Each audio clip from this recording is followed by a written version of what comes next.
I built another greenhouse, and in perfect time for a literal snowstorm.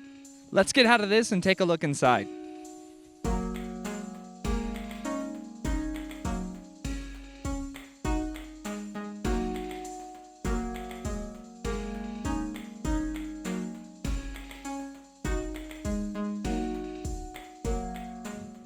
All right, this is a lot better.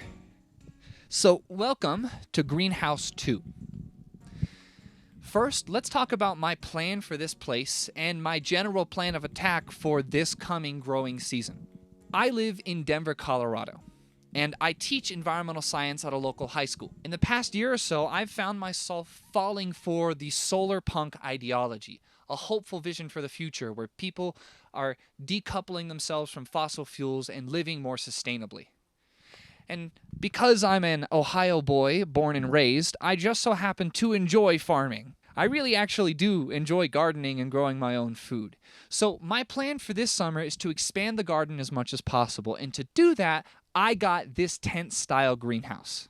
Now, this greenhouse is actually the same type and brand as the one I used at the school building where I currently teach. So I'm familiar with how it works, and I trust it for the most part as a working product. It costs between $100 and $130 or so shipped online, and it is 3 meters by 2 meters in dimension.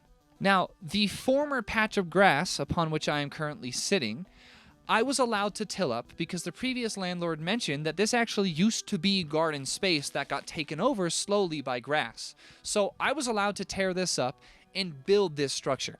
But the question is why, and what is my plan for this coming growing season? Well, in this greenhouse specifically, I want to grow a succession of 2 crops. First, we're going to be growing daikon radishes, which we already have seeds in the ground right now that you can see sprouting in this space as we talk.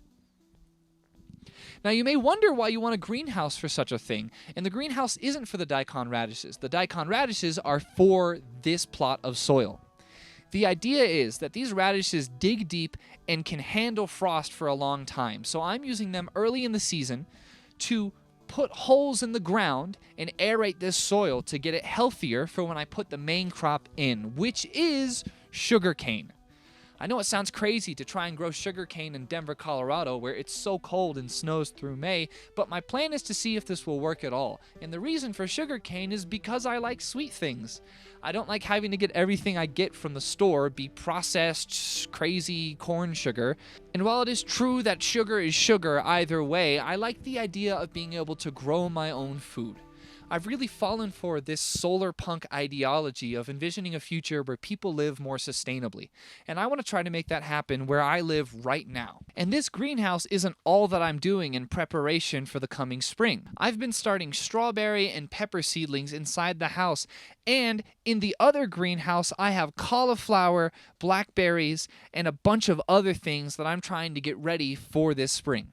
Now, the advantages of having a space where you can get hotter temperatures in the day and insulate at least partially overnight are many. I'm able to start things in the middle of a snowstorm like this and not worry about what might happen to them. Now, last year, we only grew a short list of things in this garden, including wax beans, strawberries, melons, and pumpkins, as well as, of course, tomatoes.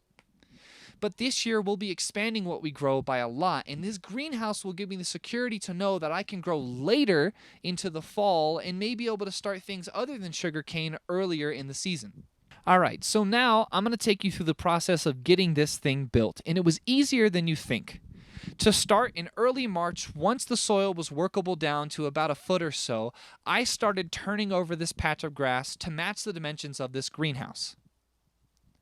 Now, this only took maybe 2 nights where I took a couple of hours after work and got out the shovel and started turning things over. My focus was as much as possible to flip the grass upside down so that way I could kill what was already here. And I wanted to make sure I aerated and hydrated this soil before things got going.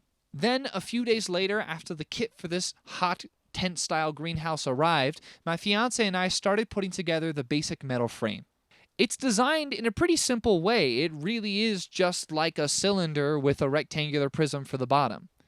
There are 4 arches that support the tent over top, and then a series of different supports that meet that 3 meter by 2 meter footprint that you need.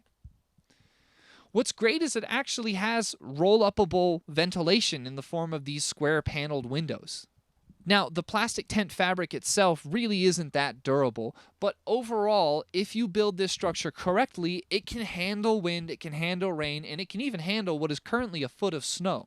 A lot of its durability comes down to how you put it on, or in our case, in the ground.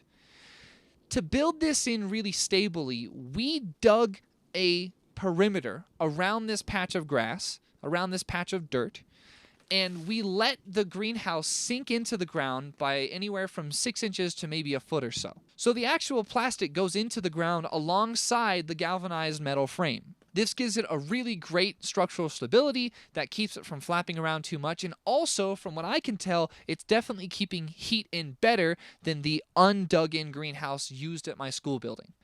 After the metal frame was assembled, which only took less than an hour or so, we put the plastic covering over top and tied it down with the included ties. Now, throughout this video, I've referred to this as more of a hothouse than a greenhouse, and the reason for that is that this lacks any real insulation. The only barrier between the inside of here and the outside is that plastic wrap. It doesn't hold heat well overnight. It'll just increase temperatures during the day when there is sun. So the jobs done by this tent-style greenhouse and the actual framed one we have otherwise in the garden, they'll have different responsibilities and grow different types of things for us throughout the year. Throughout the season, I'll be keeping track of the internal temperature of this greenhouse compared to the temperature outside using this little wireless temperature sensor. This connects back to a hub that I keep in the garage powered off of my solar charging system that I made for my e-bike. Be sure to watch that video if you haven't already. If you want to see how this little experiment turns out, be sure to get subscribed. And in the comments below, let me know what kinds of things are you doing to live more sustainably, whether it's big or small. I want to know what everyone's getting up to. For today, this is all I've got for you. Take care. Have a good day.